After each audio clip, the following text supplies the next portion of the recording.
Now, it's been tough for the past 2 years. Huge factories and mighty works have closed down as the world economy suffered.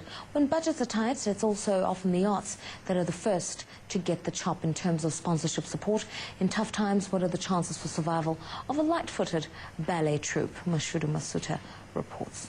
A rehearsal for one of the world's best-known classical ballets, The Nutcracker. It is a graceful, elegant piece that comes at a price. We've got huge expenses of sets and costumes. We've got a fantastic orchestra that's playing with us.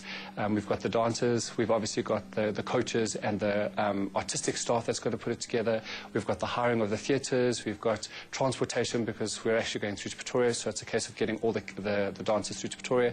We've got our outreach programs that are also a part of it because there's children within the production. So it's the logistics of getting them costumed, getting them transported to the theatre. So it really, really involves a lot of money. I think the common purpose, the common man out there thinks it's a couple of, maybe 100,000 of putting a production together, and we're looking at close to 2.5 million. I'm at the South African Ballet Theatre in the heart of Johannesburg's CBD. Now, the lack of sustainable funding has become a critical issue for the company and those in the performing arts sector, despite the sector's ability to contribute to South Africa's GDP. The global recession has put a damper on the performing arts industry, as lovers and sponsors of the arts decide maybe times are too tough to part with their hard-earned cash to keep the dance going. It's very difficult.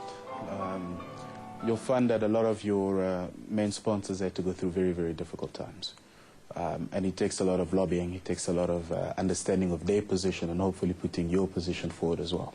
To the extent that, you know, there's always going to be middle ground. And for as long as there's value in the offering that we have, which is a classical ballet company, which are easily called the best in Africa, there's always going to be a space where we both come together and come up with some solution. Despite the growth of interest in the performing arts in South Africa, it's been a struggle.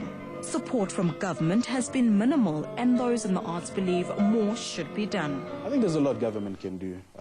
You know, they've gone a bit in trying to change the environment and changing the mindset, but I think to a certain extent we need to start aligning our practices with what's happening internationally. And by that I mean that sponsors and key sponsors within arts company have the benefit of tax rebates, and that is a big plus. That is something that as a company we've engaged some of the legal professionals to try to see whether there's a way of getting to that.